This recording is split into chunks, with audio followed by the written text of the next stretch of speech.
جس طرح موسیٰ اپنے قبیلے کو مصر سے نکال کر لائے تھے، اسی طرح میں تمہیں یہاں سے نکال لوں گا۔ یحاوہ اور جرید بن مسیب پچھلے دروازے سے نکل گئے اور لیث بن موشان بھی نکل پڑا۔ مسلمان جب بنو قریظہ کی بستی کے قریب آئے تو عورتوں اور بچوں میں ہڑبونگ بپا ہو گئی اور بھگدڑ مچ گئی۔ عورتیں اور بچے اپنے اپنے گھروں کو بھاگے جا رہے تھے۔ کوئی آدمی مقابلے کے لیے باہر نہ آیا۔ جو مسلمان ٹیکریوں کی طرف سے محاصرے کے لیے آگے بڑھ رہے تھے، انہیں 2 آدمی اور 1 عورت نظر آئی۔ تینوں بھاگے جا رہے تھے۔ آدمی جو بوڑھا تھا اور عورت اپنے ساتھی کو گھسیٹ رہے تھے۔ وہ پیچھے کو مڑ مڑ کر دیکھتا اور آگے نہیں چلتا تھا۔ وہ لیث بن موشان، جرید اور یحاوہ تھے۔ لیث نے جرید کے ذہن پر قبضہ کر کے اسے رسول کریم صلی اللہ علیہ وآلہ وسلم کے قتل پر آمادہ کر لیا تھا، لیکن اب جرید اس کے لیے مصیبت بن گیا تھا۔ وہ اس عمل کے زیر اثر تھا جسے آج ہپناٹزم کہا جاتا ہے۔ یحاوہ اپنی محبت کی خاطر اسے اپنے ساتھ لے جا رہی تھی۔ اسے یہی ایک خطرہ نظر آ رہا تھا کہ جرید مسلمانوں کے ہاتھوں مارا جائے گا، اور لیث جرید کو اس لیے اپنے ساتھ لے جانے کی کوشش میں تھا کہ اسے کسی اور موقع پر رسول اللہ صلی اللہ علیہ وآلہ وسلم کے قتل کے لیے استعمال کرے گا۔ لیکن جرید لیث کے عمل تنویم کے زیر اثر بار بار کہتا تھا، کہاں ہے وہ جو اپنے آپ کو خدا کا نبی کہتا ہے؟ وہ ہم میں سے ہے، وہ میرے ہاتھوں قتل ہوگا، مجھے چھوڑ دو، مجھے مدینے جانے دو۔ ایک مسلمان نے ٹیکری پر کھڑے ہو کر انہیں للکارا اور رکنے کو کہا۔ لیث اور یحاوہ نے پیچھے دیکھا اور وہ جرید کو اکیلا چھوڑ کر بھاگ گئے۔ جرید نے تلوار نکال لی۔ کہاں ہے محمد؟ جرید نے تلوار لہرا کر ٹیکری کی طرف آتے ہوئے کہا، وہ ہم میں سے ہے، میں اسے پہچانتا ہوں، میں اسے قتل کروں گا جس نے نبوت کا دعویٰ کیا ہے۔ یحاوہ میری ہے۔ وہ للکارتا آ رہا تھا، یحاوہ حبل اور عزا سے زیادہ مقدس ہے، سامنے لاؤ اپنے نبی کو۔ کون مسلمان اپنے اللہ کے رسول صلی اللہ علیہ وآلہ وسلم کی اتنی توہین برداشت کرتا؟ جس مسلمان نے ان تینوں کو للکارا تھا، اس نے کمان میں تیر ڈالا اور دوسرے لمحے یہ تیر جرید بن مسیب کی دائیں آنکھ میں اتر کر کھوپڑی کے دور اندر تک پہنچ چکا تھا۔ جرید کے ایک ہاتھ میں تلوار تھی، اس کا دوسرا ہاتھ دائیں آنکھ پر چلا گیا اور اس نے تیر کو پکڑ لیا۔ وہ رک گیا، اس کا جسم ڈولا، پھر اس کے گھٹنے زمین سے جا لگے۔ اس کا وہ ہاتھ جس میں تلوار تھی اس طرح زمین سے لگا کہ تلوار کی نوک اوپر کو تھی۔ جرید بڑی زور سے آگے کو گرا، تلوار کی نوک اس کی شہرگ میں اتر گئی۔ وہ ذرا سا تڑپا اور ہمیشہ کے لیے بے حس و حرکت ہو گیا۔ سعد رضی اللہ عنہ بن معاذ جو زخمی تھے، کعب بن اسد کے دروازے پر جا رکے اور دستک دی۔ کعب نے غلام کو بھیجنے کی بجائے خود دروازہ کھولا۔ بنو قریظہ کے سردار سعد رضی اللہ عنہ بن معاذ نے کہا، تیرے قبیلے کے بچے نے دیکھ لیا ہے کہ تیری بستی ہمارے گھیرے میں ہے۔ کیا تو کہہ سکتا ہے کہ تو نے وہ گناہ نہیں کیا جس کی سزا آج تیرے پورے قبیلے کو ملے گی؟ کیا تو نے سوچا نہیں تھا کہ بد عہدی کی سزا کیا ہے؟ مجھے انکار نہیں، کعب بن اسد نے ہارے ہوئے لہجے میں کہا، لیکن میں نے وہ گناہ کیا نہیں جو ابو سفیان مجھ سے کرانا چاہتا تھا۔ اس لیے نہیں کیا کہ تو اس سے یرغمال میں اونچے اونچے خاندانوں کے آدمیوں کو مانگتا تھا۔ سعد رضی اللہ عنہ بن معاذ نے کہا، اس سے پہلے تو نے اسے کہہ دیا تھا کہ تیرا قبیلہ مدینے کے ان مکانوں پر شب خون مارے گا جس میں ہماری عورتیں اور بچے تھے۔ تو نے ایک مخبر بھی بھیجا تھا۔ بدبخت انسان، تو نہ سوچ سکا کہ مسلمانوں کی ایک عورت بیدار ہوئی تو وہ یہودیوں کی شیطانیت کو صرف ایک ڈنڈے سے کچل دے گی۔ میں جانتا ہوں تمہیں نعیم بن مسعود نے خبر دی ہے کہ میں نے تم سے بدعہدی کی ہے۔ کعب بن اسد نے شکست خوردہ آواز میں کہا، تم یہ جان لو کہ یہ خبر غلط نہیں، میں نے جو کچھ کیا وہ اپنے قبیلے کی سلامتی کے لیے کیا تھا، اب اپنے قبیلے کے لیے سزا خود ہی مقرر کر لو۔ سعد رضی اللہ عنہ بن معاذ نے کہا، تو جانتا ہے کہ معاہدہ توڑنے والے قبیلے کو کیا تاوان دینا پڑتا ہے۔ اگر تو خود اپنی سزا کا فیصلہ نہیں کرتا تو بھی تجھے معلوم ہے کہ تیرے قبیلے کا انجام کیا ہوگا۔ کیا تو بنو قینقاع اور بنو نذیر کا انجام بھول گیا ہے؟ مجھے اس زخم کی قسم جو میں نے خندق کی لڑائی میں کھایا ہے، تیرے قبیلے کا انجام ان سے زیادہ برا ہوگا۔ ہاں سعد، کعب بن اسد نے کہا، میں جانتا ہوں میرے قبیلے کا انجام کیا ہوگا، ہمارے بچے اور ہماری عورتیں بھی ختم ہو جائیں گی۔ میرا فیصلہ یہ ہے کہ معاہدے کے مطابق میرے قبیلے کے تمام مردوں کو قتل کر دو اور ہماری عورتوں اور ہمارے بچوں کو اپنے ساتھ لے جاؤ۔ وہ زندہ تو رہیں گے، صرف زندہ نہیں رہیں گے۔ سعد رضی اللہ عنہ بن معاذ نے کہا، وہ خدا کے سچے نبی صلی اللہ علیہ وآلہ وسلم کی رحمت کی بدولت باعزت زندگی بسر کریں گے۔ اپنے تمام آدمیوں کو باہر نکالو۔ سعد رضی اللہ عنہ بن معاذ واپس آ گئے۔ یا رسول اللہ صلی اللہ علیہ وآلہ وسلم، انہوں نے رسول کریم صلی اللہ علیہ وآلہ وسلم سے کہا، بنو قریظہ نے اپنی سزا خود مقرر کی ہے، ان میں جو آدمی لڑنے کے قابل ہیں انہیں قتل کر دیا جائے، اور عورتوں، بچوں اور بوڑھوں کو اپنی تحویل میں لے لیا جائے۔ سب نے دیکھا کہ بنو قریظہ کے لوگ قلعے سے باہر آ رہے تھے۔ محاصرے میں سے کسی کو بھاگ نکلنے کا موقع نہ ملا۔ مورخوں نے لکھا ہے کہ یہودیوں کی تاریخ فتنہ و فساد اور بدعہدی سے بھری پڑی تھی۔ اسے خدا کی دھتکاری ہوئی قوم کہا گیا تھا۔ ان کے ساتھ جس نے بھی نرمی برتی اسے یہودیوں نے نقصان پہنچایا، چنانچہ بنو قریظہ کو بخش دینا بڑی خطرناک حماقت تھی۔ مسلمانوں نے اس قبیلے کے ایسے تمام آدمیوں کو قتل کر دیا جو لڑنے کے قابل تھے، اور بوڑھوں، عورتوں اور بچوں کو اپنی تحویل میں لے لیا۔ دو مورخین نے لکھا ہے کہ رسول کریم صلی اللہ علیہ وآلہ وسلم نے بنو قریظہ پر فوج کشی کی تو یہودیوں نے بڑا سخت مقابلہ کیا۔ مسلمانوں نے 25 روز بنو قریظہ کو محاصرے میں لیے رکھا۔ آخر یہودیوں نے رسول اکرم صلی اللہ علیہ وآلہ وسلم کو پیغام بھیجا کہ سعد رضی اللہ عنہ بن معاذ کو ان کے پاس صلح کی شرائط طے کرنے کے لیے بھیجا جائے۔ چنانچہ سعد رضی اللہ عنہ بن معاذ گئے اور یہ فیصلہ کرائے کہ بنو قریظہ کے آدمیوں کو قتل کر دیا جائے گا اور ان کی عورتوں اور بچوں کو مال غنیمت میں لے لیا جائے۔ جن یہودیوں کو قتل کیا گیا ان کی تعداد 400 تھی۔ زیادہ تر مورخوں نے لکھا ہے کہ بنو قریظہ نے مقابلہ نہیں کیا اور اپنے کیے کی سزا پانے کے لیے قلعے سے نکل آئے۔ مدینہ میں یہودیوں کے قتل عام کے ساتھ یہ ذکر دلچسپی سے خالی نہ ہوگا کہ اس سے پہلے مسلمانوں نے یہودیوں کے دو قبیلوں بنو نضیر اور بنو قینقاع کو ایسی ہی بدعہدی اور فتنہ پردازی پر ایسی ہی سزا دی تھی۔ ان قبیلوں کے بچے کچھ یہودی شام کو بھاگ گئے تھے۔ شام میں ایرانیوں کی حکومت تھی۔ ایک عیسائی بادشاہ ہرقل نے حملہ کر کے شام پر قبضہ کر لیا۔ یہودیوں نے اس کے ساتھ بھی بدعہدی کی۔ ادھر مدینے میں مسلمان بنو قریظہ کو قتل کر رہے تھے، ادھر ہرقل بنو نضیر اور بنو قینقاع کا قتل عام کر رہا تھا۔ ایک حدیث ہے جو حضرت عائشہ رضی اللہ عنہا کے حوالے سے حشام بن عروہ نے بیان کی ہے کہ سعد رضی اللہ عنہ بن معاذ کے فیصلے کو رسول کریم صلی اللہ علیہ وآلہ وسلم نے قبول فرما لیا اور بنو قریظہ کے یہودیوں کو قتل کر دیا تھا۔ حشام بن عروہ نے یہ بھی کہا ہے کہ ان کے والد بزرگوار نے انہیں یہ واقعہ سنایا تھا کہ سعد رضی اللہ عنہ بن معاذ کو سینے میں برچھی لگی تھی۔ جب بنو قریظہ کو سزا دی جا چکی تو رسول اللہ صلی اللہ علیہ وآلہ وسلم کے حکم سے سعد رضی اللہ عنہ بن معاذ کے لیے مسجد کے قریب ایک خیمہ لگا کر اس میں انہیں رکھا گیا تاکہ ان کے زخم کی دیکھ بھال آسانی سے ہوتی رہے۔ سعد رضی اللہ عنہ بن معاذ اس خیمے میں لیٹ گئے لیکن اٹھ بیٹھے اور انہوں نے خدا سے دعا مانگی کہ ان کی ایک ہی خواہش ہے کہ ہر اس قوم کے خلاف لڑیں جو اللہ کے رسول صلی اللہ علیہ وآلہ وسلم کو سچا نبی نہیں سمجھتی، مگر لڑائی ختم ہو چکی ہے۔ انہوں نے خدا سے التجا کی کہ اگر میرے نصیب میں کوئی اور لڑائی لڑنی ہے تو مجھے اس میں شریک ہونے کے لیے زندگی عطا فرما۔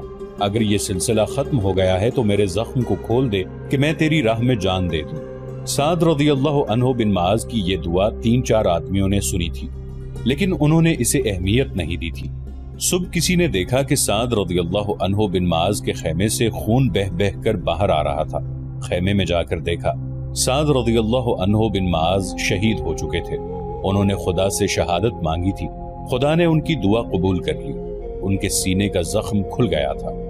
بنو قریظہ کی تباہی کی خبر مکہ پہنچی تو سب سے زیادہ خوشی ابو سفیان کو ہوئی۔ خدا کی قسم بنو قریظہ کو اس بدعہدی کی سزا ملی ہے جو اس کے سردار کعب بن اسد نے ہمارے ساتھ کی تھی۔ ابو سفیان نے کہا اگر اس کا قبیلہ مدینہ پر شب خون مارتا رہتا تو فتح ہماری ہوتی اور ہم بنو قریظہ کو موت کی بجائے مال غنیمت دیتے۔ کیوں خالد، کیا بنو قریظہ کا انجام بہت برا نہیں ہوا؟ خالد نے ابو سفیان کی طرف ایسی نگاہوں سے دیکھا جیسے اسے اس کی بات اچھی نہ لگی ہو۔ کیا تم بنو قریظہ کے اس انجام سے خوش نہیں ہو خالد؟ ابو سفیان نے پوچھا۔ مدینہ سے پسپائی کا دکھ اتنا زیادہ ہے کہ بڑی سے بڑی خوشی بھی میرا یہ دکھ ہلکا نہیں کر سکتی۔ خالد نے کہا بدعہد کی دوستی دشمنی سے زیادہ خطرناک ہوتی ہے۔ کیا تم مجھے بتا سکتے ہو کہ یہودیوں نے کس کے ساتھ وفا کی ہے؟ اپنی بیٹیوں کو یہودیت کے تحفظ اور فروغ کے لیے دوسری قوموں کے آدمیوں کی عیاشی کا ذریعہ بنانے والی قوم پر بھروسہ نہیں کیا جا سکتا۔ ہمیں مسلمانوں نے نہیں، طوفانی آندھی نے محاصرہ اٹھانے پر مجبور کیا تھا۔ ابو سفیان نے کہا ہمارے پاس خوراک نہیں رہی تھی، تم لڑنا نہیں چاہتے تھے۔ خالد نے کہا اور اٹھ کر چلا گیا۔ خالد اب خاموش رہنے لگا تھا۔ اسے کوئی زبردستی بلاتا تو وہ جھنجھلا اٹھتا۔ اس کے قبیلے کا سردار ابو سفیان اس سے گھبرانے لگا تھا۔ خالد اسے بزدل کہتا تھا۔ خالد نے اپنے آپ سے عہد کر رکھا تھا کہ وہ مسلمانوں کو شکست دے گا، لیکن اسے جب میدان جنگ میں مسلمانوں کی جنگی چالیں اور ان کا جذبہ یاد آتا تھا تو وہ دل ہی دل میں رسول اکرم صلی اللہ علیہ وآلہ وسلم کو خراج تحسین پیش کرتا تھا۔ ایسا عسکری جذبہ اور ایسی عسکری فہم و فراست قریش میں ناپید تھی۔ خالد خود اس طرز پر لڑنا چاہتا تھا لیکن اپنے قبیلے سے اسے تعاون نہیں ملتا تھا۔